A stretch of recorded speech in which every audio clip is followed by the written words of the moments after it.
Biggest news out of this week is that the UAE is leaving OPEC, and it's going to change the world. So let me explain, like we're on FaceTime so that we all know.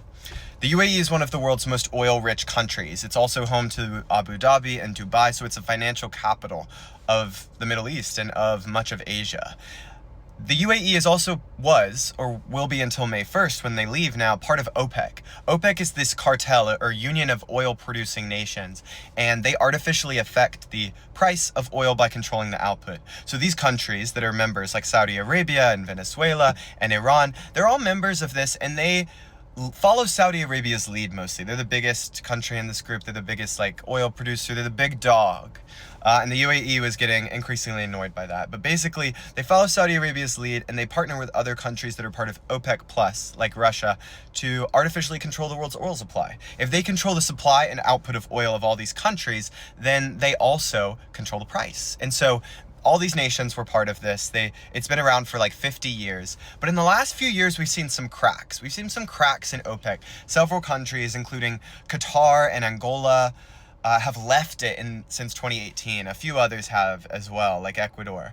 And that's the start of the fall of this previously great and powerful union. The UAE is definitely the most seismic country to leave it. They are incredibly important to it. They are an incredibly important partner of various countries. They do a lot of business with China and the United States, and they thread that line very well to maintain their power. And yeah, it's a huge deal. OPEC has been declining in power for a while, for a variety of reasons. One, our world is less dependent on oil than it used to be. Electric vehicles, more oil from other countries. The world is less dependent on OPEC oil. Other countries have started producing more oil since OPEC's peak in the 70s, and then they were powerful in the 90s again. But other countries started exporting more oil, including the Nordic states like Norway. They have huge oil reserves. They started exporting. Brazil and Mexico. The United States started exporting more oil. All of this has weakened OPEC's power. OPEC peaked at controlling 50 to 60% of the world's oil exports. I think now after the UAE leaves, they will control less than 30% of the exports. It's honestly maybe the fall of OPEC entirely, which has, artificially propped up their revenue, their country's revenues at the expense of the rest of the world. Why this is a big deal and why now is that the UAE clearly sees a few things happening.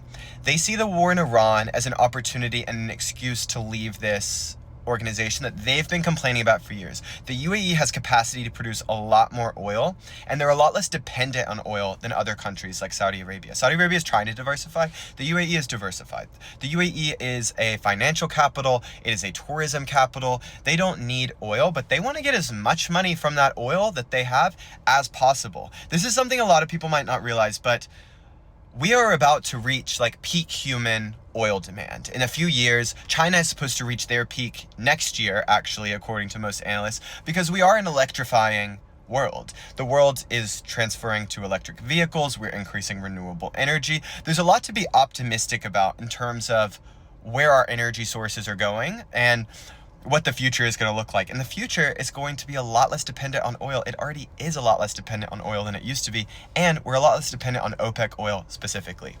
So the UAE feels awkward, definitely, that they are in this union with Iran, who has fired weapons at the UAE amidst this war. They also have a lot of tension with Saudi Arabia. They don't like the way Saudi Arabia has handled this war in Yemen. No one should. It's a very dangerous situation.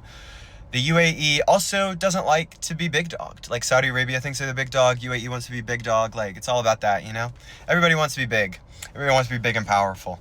And I think that the UAE is also realizing a few things. They have a pipeline that I'm not going to pronounce because I'll butcher it, but that pipeline bypasses the Strait of Hormuz. What is the Strait of Hormuz? It's the tiny little strait that allows countries like Qatar, Iran, Kuwait, and Saudi Arabia, and parts of the UAE to get their oil out of the Arabian Sea to the rest of the world. Now, because of the war, blockade closed.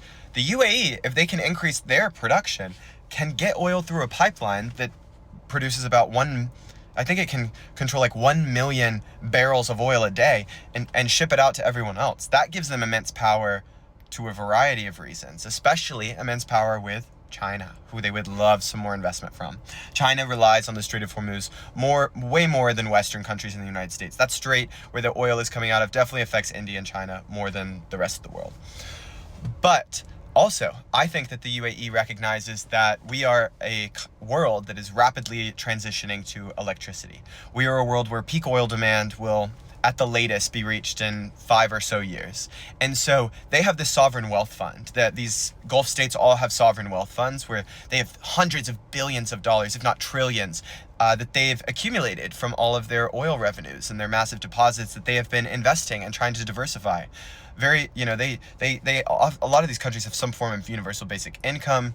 A lot of them rely on foreign workers coming into their country. Like, I think the UAE is like 88% people who are not actually Emirati, which is like the ethnicity that would live in the UAE. But people move to this country, they work, and they want to maintain the lifestyle for their native citizens, I suppose. And so they are thinking about the future. And if oil prices are at a record high, they have a pipeline that can bypass the strait that all these other countries desperately need. They want to get as much revenue as they can as fast as possible. I'm sure they're also getting pressure from other countries to leave this. A lot of countries aren't happy with OPEC because it controls the world's oil supply, a huge chunk of it, to help them, not you. And yeah, this is just seismic. It's a huge rift between Saudi Arabia and the UAE, very divergent interests arising, a lot of jockeying in the Middle East right now for power. And it's also a sign, I think, that oil is becoming increasingly less important. It's hugely important right now, of course, but I'm speaking of the fact that these Gulf states, with all their revenue and all their investments, are extremely intelligent about their investments. And I think that they see that now is a great time to get a bunch of money, get a bunch of power, accumulate their own power independently of OPEC, which is predominantly controlled by Saudi Arabia. But the fall of this cartel organization definitely affects all of us. It's going to empower countries that produce lots of oil, like the United States and Mexico and Brazil, and it's going to weaken countries that really allied themselves with OPEC, like Russia and Saudi Arabia. So it'll be interesting to see if any other dominoes fall, because this is really, we've seen OPEC weaken in recent years, but this is opening the floodgates, and I really think it's the predominant reason is that they saw an excuse in this Iran war to be like, why are we in this union with this country firing at us?